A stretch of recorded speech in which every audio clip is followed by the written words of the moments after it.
ni Interior Secretary John Vic Rebulla na labas si PBBM sa maanumalyang flood control projects.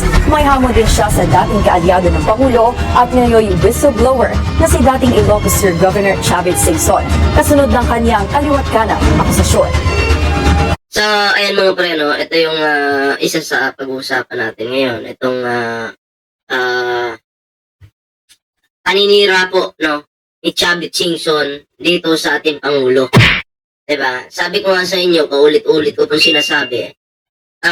Hindi po yan papangunahan ng Pangulo yung investigasyon sa flood control na yan, sa maanumalyang flood control na yan, kung siya po mismo ay kasali sa nakawan. Kahit sino naman pong tao, diba? Presidente ka eh. Kung isa ka sa nagnanakaw dyan, hindi mo iimbestigahan yan. Diba? Hindi mo papangunahan yan. Oh. Pero kasi, duda ko lang, no? Kasi itong si Chavit, last year, may kaso yata ito, no? And then, may paparating pang isasampang kaso sa kanya. Kaya po ito si Chavit ngayon, nagmamadaling pabagsakin si PBBM or pababain si PBBM para po, syempre, matanggal ang Pangulo para pag si Sara Duterte yung nakaupo, mabsweldo siya. Diba? Alam naman po natin na pag mga Duterte yung nakakaupo sa kapangyarihan, binabaluktot po yung batas. Diba? Binabaluktot po nila. At mayabang sila kasi parang kung titingnan mo sila, para sila yung batas eh. Diba? Kaya nga lang ngayon, hindi po sila makaporma. Yung kayabangan nila, hindi umuobra yung kanilang kayabangan. So, ang chance na lang po nila is pabagsakin po si PBBM. Diba? Ilaglag. Alam naman natin si Chavit Singson, sumusuporta yan dati kay Pangulo, bakit biglang baliktad ngayon? Kung si PBBM talaga may kinalaman dyan, bakit ngayon ka lang nagsalita? Diba? Tuloy natin to. Ayan, nasa hindi pa nakakapag-like, share, subscribe sa Bingador, kalimbangin nyo na po yan. Tuloy po natin. Walang duda si DILG Secretary John Vic Rebulla na pawang kabulaanan lang ang ibinabatong alegasyon na si Pangulong Bongbong Marcos ang utak ng flood control scandal. Ayan si John Vic Rebulla mukhang mukhang tama naman siya dito, ha? Tama talaga. Kasi sabi ko nga sa inyo, hindi po mangunguna si PBBM kung may kinalaman siya dito. Diba? Siyempre gagawa ka ng paraan para ma-stop mo yan. Yung investigasyon dyan. Pangulo ka eh. Nasa iyo yung kapangyarihan kung papaimbestigahan mo ba yan o hindi. Tama. Hindi nyo nakita? Na kay PBBM yung kapangyarihan kaya niya pinapaimbestigahan ngayon yung flood control na yan. Diba? Yung manakawan ng pera para sa flood control sana. Diba? Pinapaimbestigahan po ng Pangulo. So may kapangyarihan po yung Pangulo na pa-imbestigahan at meron din po siyang kapangyarihan na ipatigil ito. Pero tuloy-tuloy pa rin. Diba? Kasi sa nakikita ko po mabuti pong tao yung ating Pangulo. Matino. Wala pong halong kaplastikan yung kanyang ginagawa. Walang halong kasinungalingan. Kaya nga lang, di talaga maiwasan na may mga kakampi ka na mga magnanakaw. Diba? Lalong-lalo na yung mga tanim ni Digong dyan. Mga plastic yan. Gusto lang nila makinabang ngayon at tumikit kay PBBM para makinabang sila. Di sila madamay. Pero sorry kayo ha. Sabi nga ni PBBM, kahit sino ka pa, walang pipiliin yan. Walang sasantuhin. Sa programang Politico Talks ng Billionaire News Channel, sinabi ni Rebulla na ang SONA ni PBBM ay nagtulak sa administrasyon. Nakita niyo yung tatlong bugok dyan na nasa likod ni Remulla. Tatlong itlog. Yung mga bobo, mga baliw, nagsama-sama po. Yung mga walang ambag, no? Walang ambag sa bansa. Nagsama-sama. Diba? Ano pa lang yan? Mga bagito pa lang yan. Magsisimula pa lang magnakaw yung mga yan. Gusto nila mag-ingay eh, no? Mag-ingay kasi para makilala sila. Ganun lang naman talaga eh. Diskarte lang. Nasingit ko lang naman kasi yung background na Remulla, tatlong itlog eh. Tuloy. Sa tamang direksyon. That is totally false. Ay masasabi ko with no doubt in my mind and my heart and all what I've seen, it is not true. Kaya naman kayo, unang pagkakataon to na ang presidente ay humarap sa tao at sinabing mahiya naman kayo. Siyempre, di ba? First time. Pero sa panahon po ni Digong, hindi naman po siya nagpa-imbestiga sa mga flood control na yan. Alam ni Digong na maraming nakawan sa flood control, umamin po siya. May pag-amin siya. Sabi pa nga ni Digong, kahit siya, nagnanakaw din. Di ba? Oh. Kahit si Digong, nagnanakaw din. May pag-amin yan si Duterte. Pero hindi niya pinaimbestigahan yung flood control sa panahon niya. Siyempre, panahon ni Digong, marami na pong nakawan. Di ba? Ampaw yung mga flood control. Pag upo ni PBBM, akala ni PBBM, okay yung flood control. Yung pala hindi. 5,000 plus flood control pinagyabang pa ni PBBM kasi akala niya okay. Yung pala hindi. Yung iba, ghost pala. Diba? Ghost. Yung nakinabang si Duterte.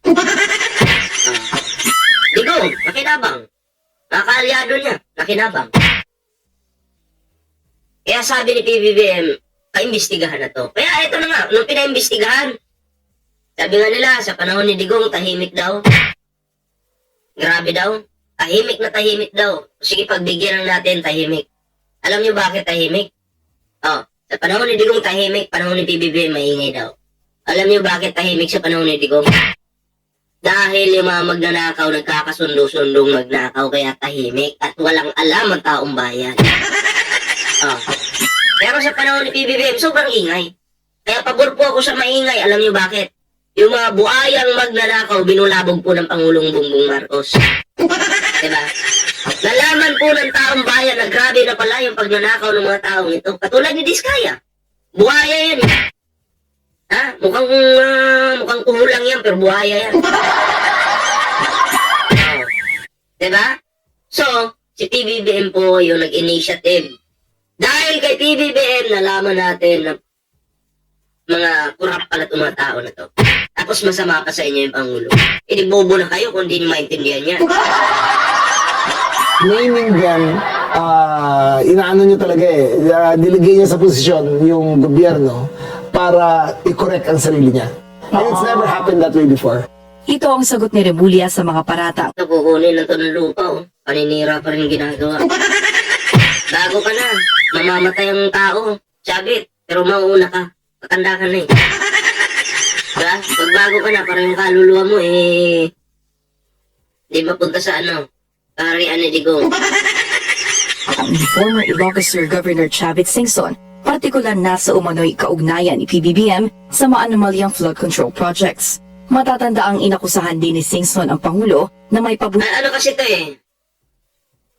Expert sa pagnanakaw yung mga politikong yan. Kaya asahan po natin, maninira at maninira yan. Minsan naguguluhan kayo, di ba?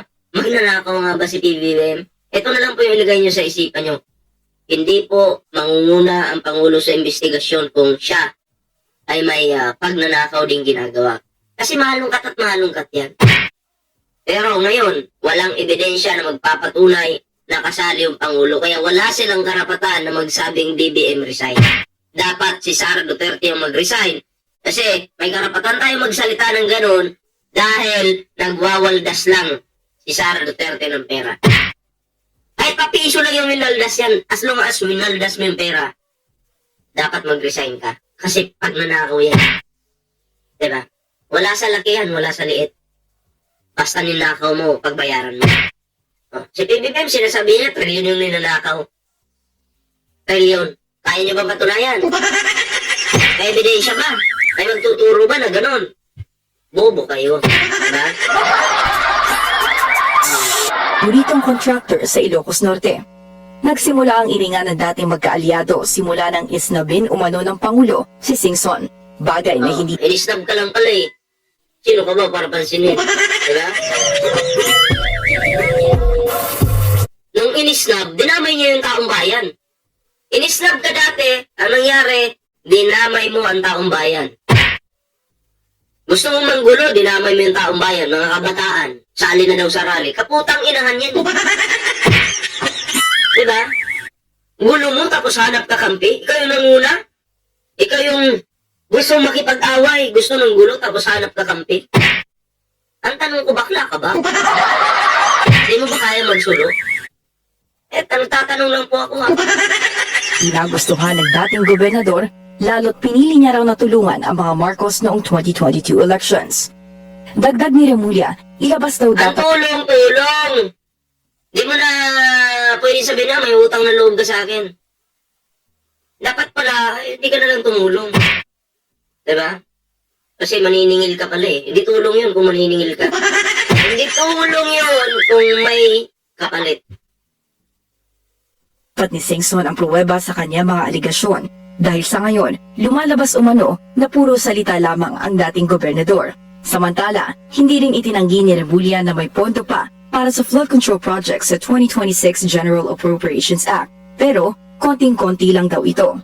Nakalaan ang Ano kasi hindi ko konti, ninakaw lahat eh. Ninakaw ng kaalyado ni Duterte. 8% ng budget na ito para sa flood-prone area sa bansa. Una na rin sinabi ng DPWH na ang mahigit 2 bilyong pisong budget allocation sa flood control ay para sa repairs and maintenance ng mga naunang mga proyekto noong mga nakaraang taon. Bagaman hindi natupad ang December promise ng administrasyon para magpakulong ng mga malalaking isda, sigurado raw si Remulla na uusad ang mga inihahandang kaso ng ombudsman. So, ayan balita ko, alam ko sinampahan na ito si Chavit ng kaso, and then may paparating pa, no? Sana nga, no, magtuloy-tuloy. Kumbaga, makulong itong mga naninira sa ating gobyerno. Diba? Kasi naghihikayat po siya na pabagsakin si PBBM. Diba? Lumabas po yan sa bunganga niya na kailangan daw talagang pabagsakin si PBBM. Sabi niya, galit siya sa mga kurap. Hindi pagalitan mo yung sarili mo. Di umano kasi, magnanakaw ka rin. Kaya mga pre, anong reaction niyo dito sa video ito? Comment down below para naman po mabasa natin yung mga komento. Siyempre, huwag kalimutang mag-like sa Vengador, subscribe. Ayan, importante po yan. Siyempre, share this video mga pre. Ayan, like na po kayo. Ingat po lahat. Magandang araw po.